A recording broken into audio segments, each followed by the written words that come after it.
Hello everyone, this is Shraddha. Welcome back to my channel. A few weeks back, I had the immense pleasure and honor to talk to the phenomenal author of Configured, Jenetta Penner. And oh my goodness, I don't remember laughing that much for quite a while. And it was so fun. She's so lighthearted, easygoing, amazing. And some people, not many people have it, but some people have this aura and vibes that kind of make you comfortable enough to joke and do all that stuff. And she has those vibes. So yes, I had a wonderful time talking to her, and I hope you guys enjoy our conversation as much as I did. So, okay, this was it from my part. Please continue watching. Please welcome the phenomenal author, Jenetta Penner. First of all, thank you so much, Jenetta, for doing this with me. I'm so honored that I got this opportunity, and I'm so excited for this. Thank you so much for being here. It's my honor. Thank you. Yeah, I really appreciate you asking me. I'm excited too. Yeah, okay. So without any further ado, shall we start with the questions? Yes, please. My first question, what has influenced you the most as a writer? Well, I thought about this, and I actually started writing novels pretty late in life. And when I was in college, and before that, I was a big avid reader. I loved reading, and then kind of as I got older and was doing other things in my life, I didn't do a whole lot of reading for pleasure. And around 2014, something like that, I thought, you know what, I should pick up some books. I really used to like that, and it's something that I think I would like to do again. So I'd heard a lot about the Hunger Games, and I thought, that's the book I'm going to pick up. And I loved it, and just flew through it, and proceeded after that to just look up dystopian books. I mean, when I was in high school, I actually read 1984 and loved it. And so it's really no surprise that I would love another dystopian book. I mean, that's one of the books that I look back on from being a teenager that really influenced me. And, I was like, that's just a really cool, awful concept, with, the dystopian concept. But there's just something about it that really excites me and, gets my mind going. So I picked up Divergent after that, and The Giver. And I proceeded over the next year to read about 40 young adult, just mostly dystopian and sci-fi books. And I just really loved it. And that's really what ended up influencing me to start writing. And I just had an idea, and I just thought, I'm going to write a chapter, and I did. So, but yeah, just picking up other people's books and just getting excited about it. That's really what kind of brought me into what I'm doing now.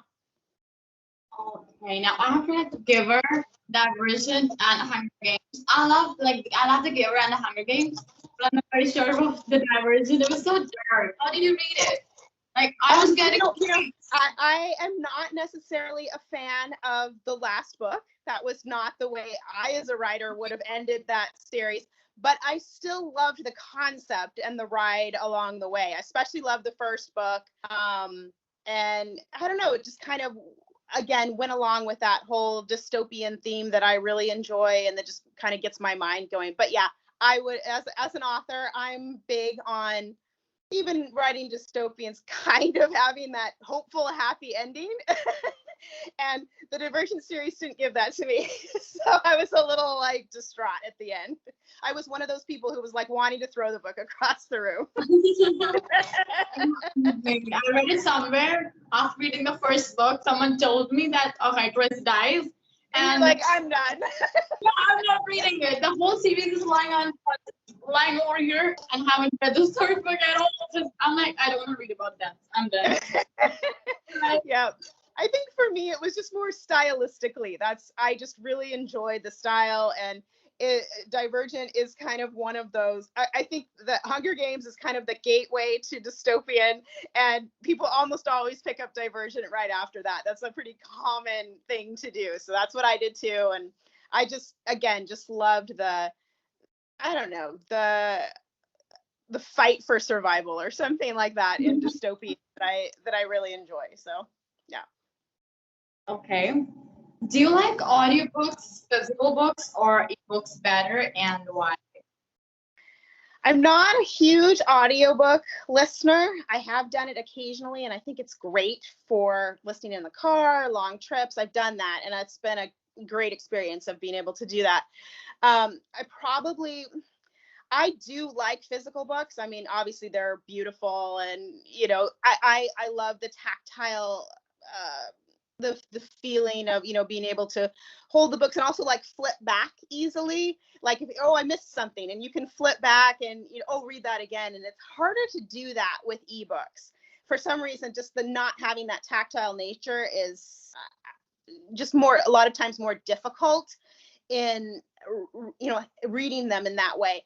But I also like ebooks because you can take them with you all the time, and you can have hundreds or thousands with you all the time. And there's my daughter is an avid reader. She could read a book a day or so. And so heading to the library or having 1,000 books in our house is not realistic. And so I don't know, I'm kind of split between that. I again enjoy the tactile nature. I think it's a little bit different experience whenever you have the book in your hands and you close it up and you stick the bookmark in, and there's just a different experience with that. But kind of being able to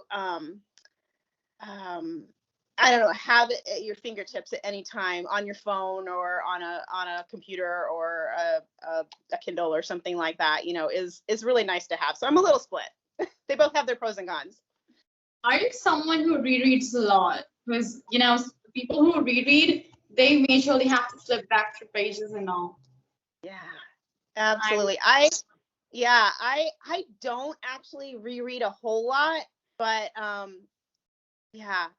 think that being able to like flip back in a physical book, and I don't know, it's just a different experience. Yes. Okay. What behind the scenes tidbits in your life would probably surprise your readers the most? Probably, I guess that I just didn't start writing I until I was over 40. And I really didn't even have any thoughts about writing, and it just popped into my mind one day. In college, I actually thought, well, maybe I'll write a children's book. That's a completely different concept than writing a novel. But yeah, I mean, writing was completely on a whim for me. I started reading, again, Hunger Games, Divergent, and it just was like sticking with me. And I had a concept of what would it be like if people were not allowed to raise their biological children. And that was kind of my premise for Configured. And the reason why that is because my children are actually adopted. And so I'm not raising my biological children. And so, that was a portion of my life, that's important and a big part of me. And I wanted to be able to put that concept into a dystopian. Obviously, it sounds like if people aren't allowed to do something, it sounds like it could be a dystopian concept. But I had to figure out, why would they not be allowed to raise their biological children? If they're not allowed to raise their biological children, there's probably something in their society that's trying to keep relationships apart and, reduce connection of people. Well, why? And how would they do that? What would be the subtle ways in the world building that they would do that? So, but I totally wrote that on a whim. And I actually wrote the first chapter and kind of hid it because I didn't even know what I was doing. And I hid it, and I didn't even tell my family that I was doing anything. And I kind of sat on it for about a month. And then finally, like it was some weird secret, I called my husband. I said, I think I'm writing a book. And he's like, really? Okay. And he was supportive. He didn't think it was weird or anything like that, And when I finished that first chapter, I had, again, no idea what I was doing. So I immediately got onto Google and said, how do you write a book? Because I had no clue how you write a book and how you get from chapter 1 up to chapter 30 or whatever it is. And of course, in my mind, I just read Hunger Games and Divergent. So my series had to be a trilogy. So I needed to know how to write a whole trilogy too, from having zero experience. And so I think that's just one of the funniest things about my the way I started writing, that it was just so not planned. So not planned. Right. So what is the funniest typo you have ever written? I don't have any major funny ones that I really remember, but one of the things that I do, when I type, my brain is working a lot faster than my fingers are, and so weird words get in there. I leave out stuff all the time, but one of the things that always makes me other people laugh at me sometimes in just chats, but I do it in my actual writing too, is I switch me and my, and so people are like, do you have, are you trying to write this in an Irish accent, you know, where you're switching the me for the my. It's not really that funny, but I do it all the time, and so it's like it drives me nuts that I do that. I'm like, oh, and I have to go back and I have to switch it, and it's like, oh.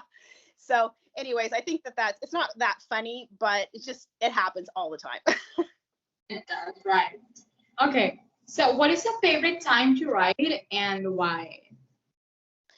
I think my favorite time to write generally is mid-morning, and that is because all morning I'm avoiding it, and so I'm looking on Facebook, or I get up and I do something else. I make breakfast. Oh, I'm going to start writing. Oh no, I'm going to go make breakfast. Something like that.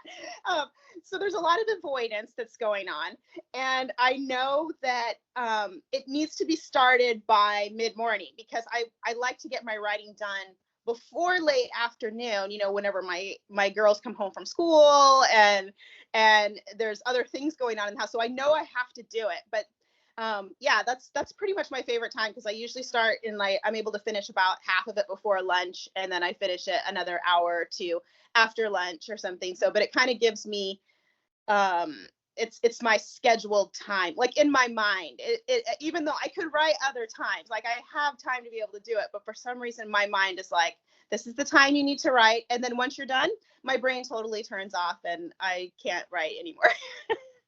It's kind of a biological clock, right? It really is. There actually is some level of that.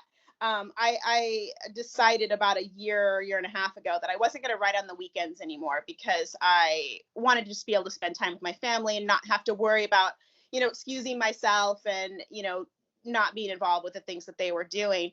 And so sometimes I'll have time on the weekends. Then maybe they're gone or something like that, and I'll be like, maybe I'll write a little bit. I never do, because I have like this really strict biological brain clock that is like, no, you don't write at this time. You don't write in the afternoon. And like, I can't even make myself do it, because it's like, I write from about 10 to, I don't know, 1:30, 2:30, sometimes 3. Those are kind of, that's the chunk that my brain will allow me to go ahead and write. Right. Okay, so how do you think being a writer has helped you as a person? You know, especially being an independent writer, there's a lot of support online, and you meet a lot of people. And you meet a lot of people with different backgrounds and different ways of doing life and feeling about things. And I think a lot of it has opened me up to a lot of people outside of my circle of people that you surround yourself with, that are a lot of times a lot like you.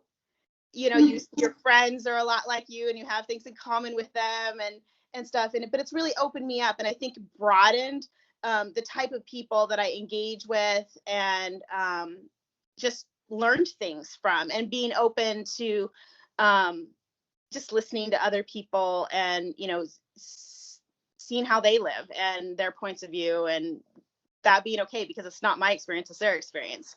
So yeah, I think that's, you know, I think it has helped me a lot as a person. Just being able to kind of broaden my horizons, you know, that's a kind of a stereotypical thing, but, you know, it kind of has, you know, it's opened me up to more people, and people of different opinions and things. Okay, now this is a hypothetical question. Sure.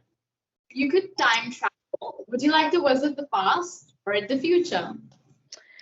Well, this one was a hard one too.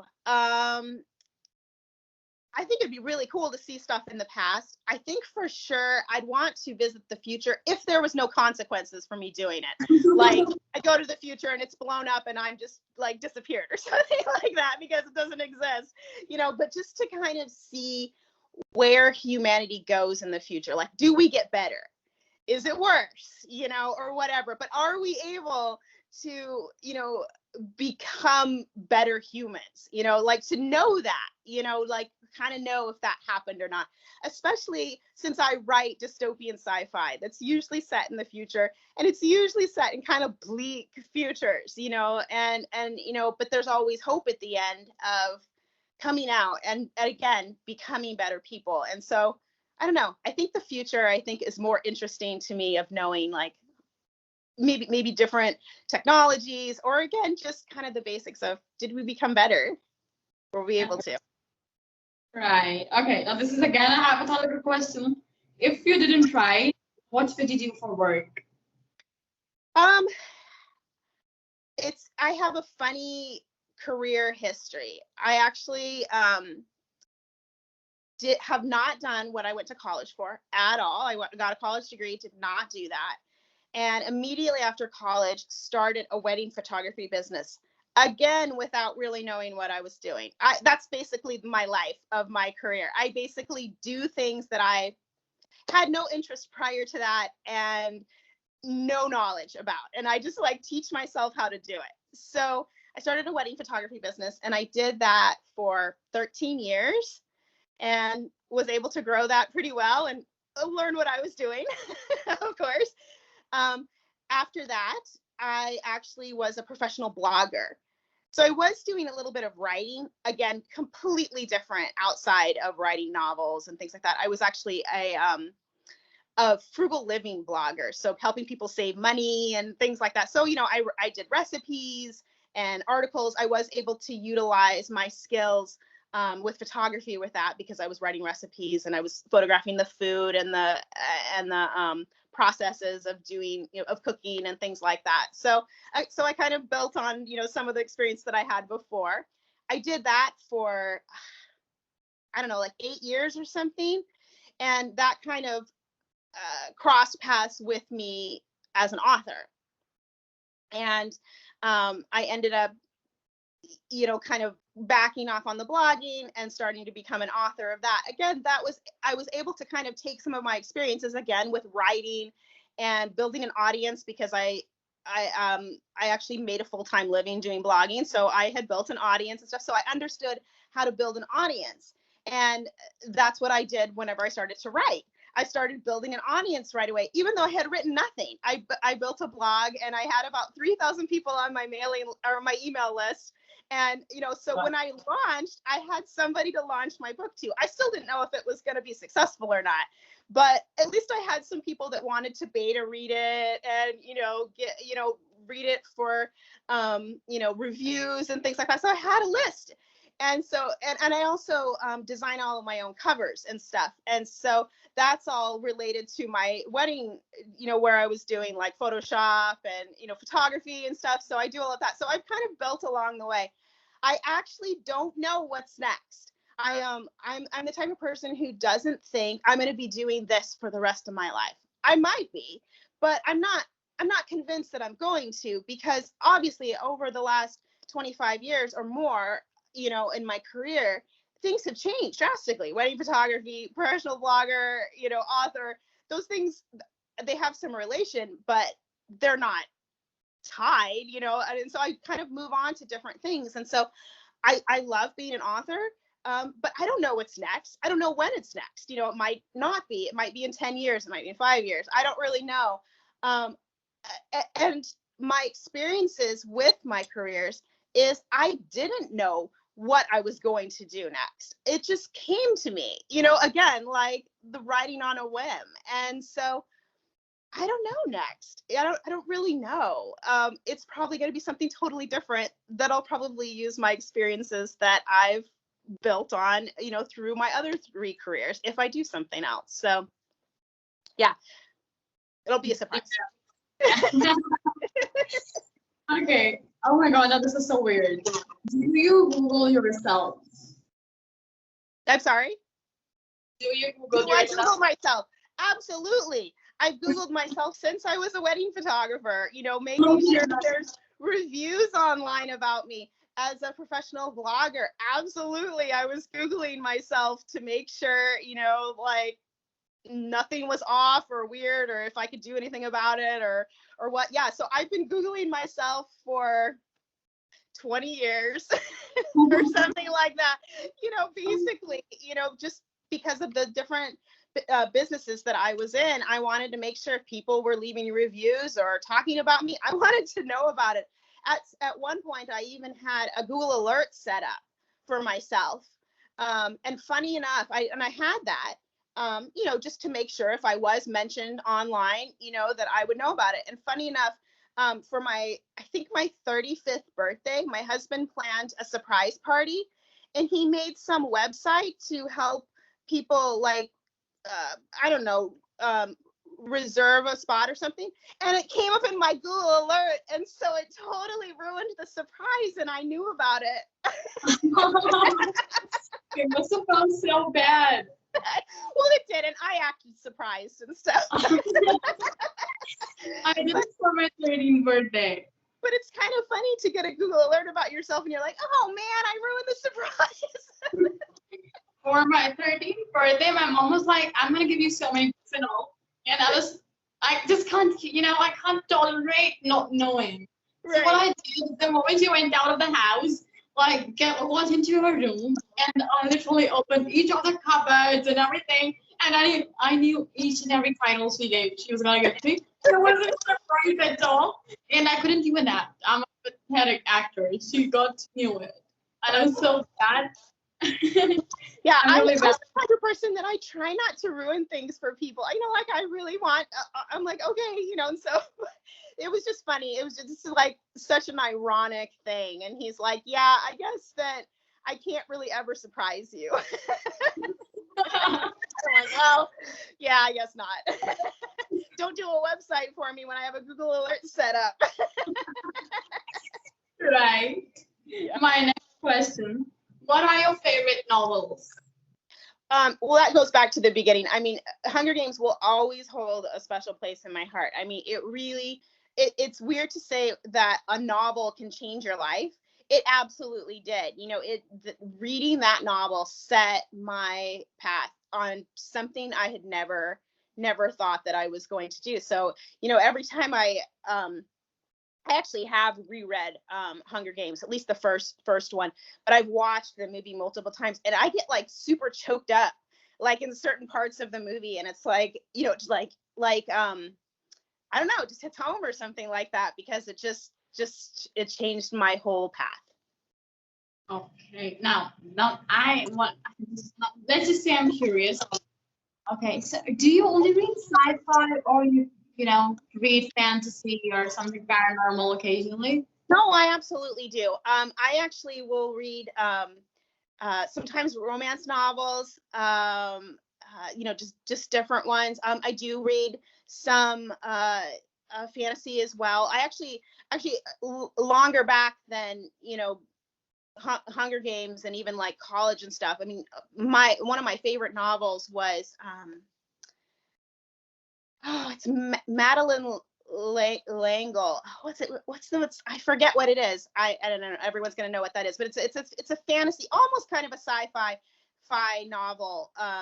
But it has a real fantasy aspect to it. And that was one of my favorites. I also loved The Chronicles of Narnia. I loved all of those. And so I actually really like fantasy as well. It has a lot of the same themes a lot of the times as dystopian, just set in a really different way. I actually have written an urban fantasy Academy series too, called Spellcaster Academy, with a talking cat and all of that kind of stuff. So, those things hold places in my heart too. Right. Oh, by the way, have you read The Mortal Instruments by Cassandra Clare? I have not. Oh my God, you need to read them. They're so great. They're kind of a mix. If you like sci-fi, you probably like them. They're so great. I recommend it. Well, yeah. I'm obsessed with those. I don't know, like every person I talk to, I will mention it. I don't know why, but I'm literally obsessed. If you love something, you might as well pass it on. Right. What book are you currently reading? I'm actually about to start reading a romance book. She's actually a friend of mine named Jennifer Bardsley, and she just had a book released called Sweet Bliss. And I've been waiting for it for quite some time, and I picked it up right away. It was on Kindle Unlimited, and so I borrowed it right away so I could read it. But yeah, she's a great author. Our connection started because she wrote a dystopian novel, and it was traditionally published, and the publisher used the same model on their cover as I used for Configured. This is my original cover for Configured, and they used the same model. And so my book published first, and she contacted me, and she's like, I just want to let you know I didn't have anything to do with this, and I know that your book published first. And she wanted to make sure she wasn't stepping on any toes, even though she didn't have anything to do with it. And I said, oh no, that's totally fine. I mean, it looked different and stuff. I mean, it was a different artwork and stuff like that. It just happened to be the same model.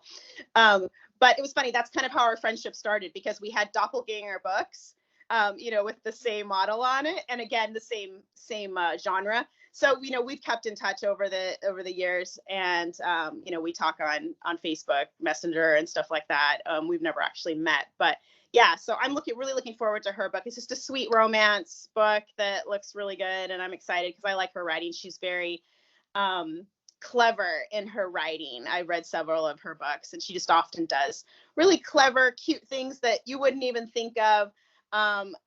For example, she did a book with a shifter main character, and I think they were allergic to grapes because dogs can't eat grapes. And so she just comes up with these little funny, clever details that I'm like, oh, that's just so clever. And I probably would have never thought that. She just comes up with these cute things, and so I'm excited to read her book.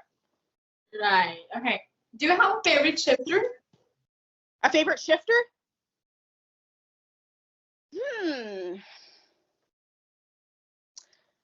I don't know. Like a type of shifter? Any. I'm fine with any. Probably. In my Spellcaster Academy book, I have a wolf shifter, and so that's probably the style of shifter that I find. That is the most common type of shifter in a lot of books.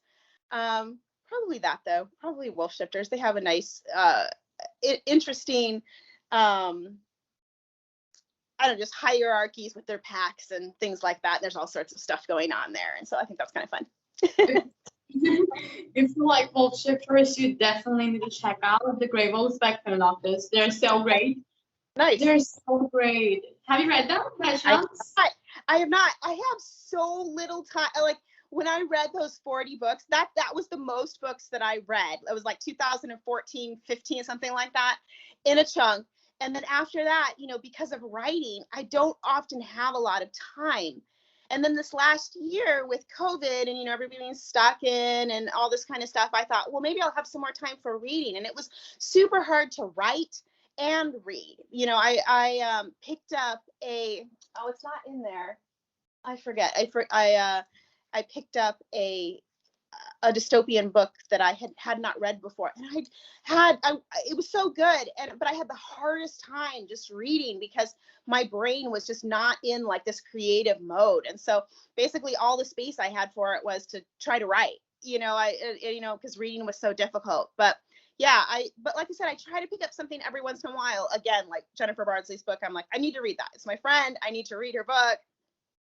But yeah, I just don't have a ton of time. So, yeah.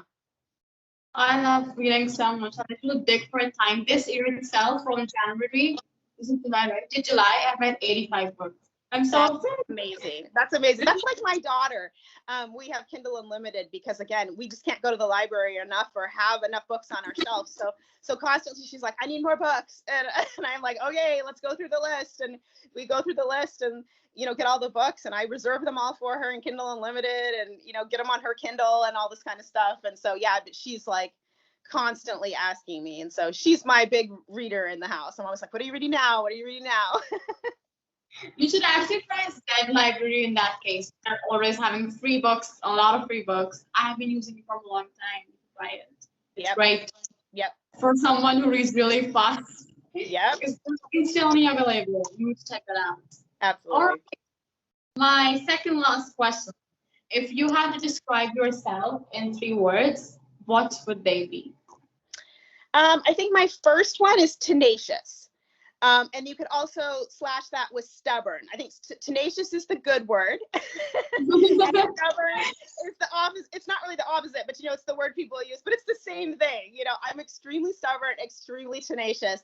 If I'm going to do something, I'm going to do it. And if I'm not going to do something, I'm not going to do that either, but that has really gotten me through all three of my careers, of being very tenacious and very determined that, this is what I was going to do, being willing to set my own schedules and get those things done, writing, saying this is my schedule that I want to get this book done, and pretty much doing it, maybe a week or so off of that, but like that needs to be done. And so I think that has benefited me a lot.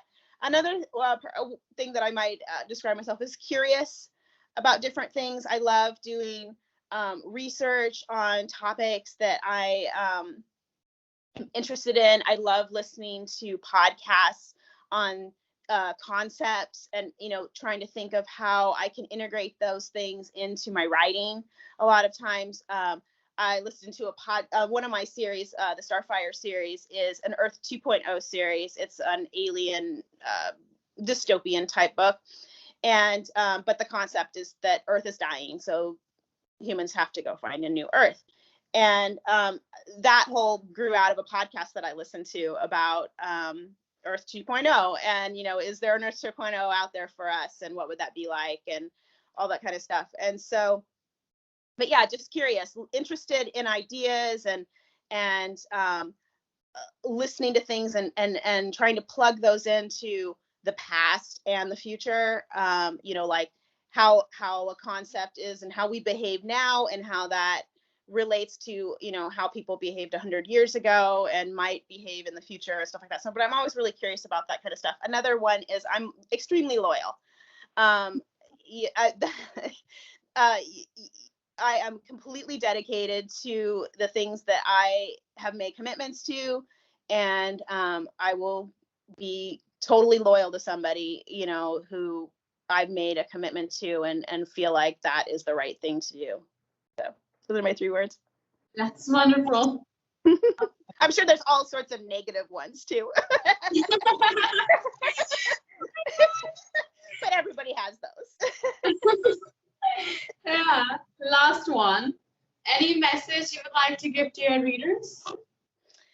I think one of the most important things in me in writing, and it's not always that I set out to write this, but I think it's important to me in life, is that we always look for connections with people.